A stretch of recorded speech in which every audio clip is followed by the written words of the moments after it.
আমরা অনেকেই শখের বসে ককাটেল পাখি পেলে থাকি, কিন্তু আমরা জানি না কিভাবে এটি সঠিকভাবে পালন করতে হয়।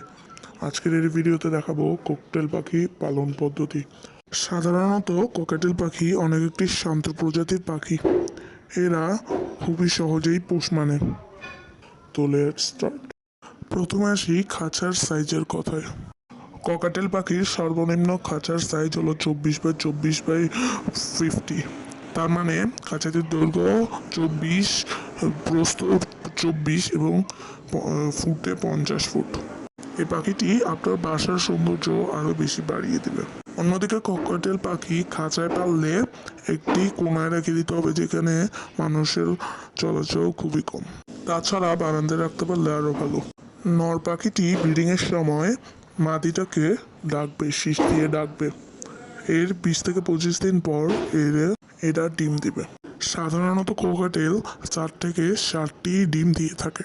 একদিন গ্যাপ দিয়ে কোকাটেল পাখি ব্রিডিং করে, আর এই ডিম থেকে বাচ্চা ফুটতে লাগে 17 থেকে 23 দিন। এদের সিড মিক্স বানাতে যে খাদ্যগুলির প্রয়োজন থাকবে তার একটি তালিকা দেওয়া হলো। এর পাশাপাশি এরা বিভিন্ন ধরনের ফল ফ্রুটও খায়। তো আজকের ভিডিওটি এটুকুই ছিল। ভিডিওটি ভালো লাগে থাকলে লাইক দিবেন, আর চ্যানেল নতুন হলে সাবস্ক্রাইব দিন।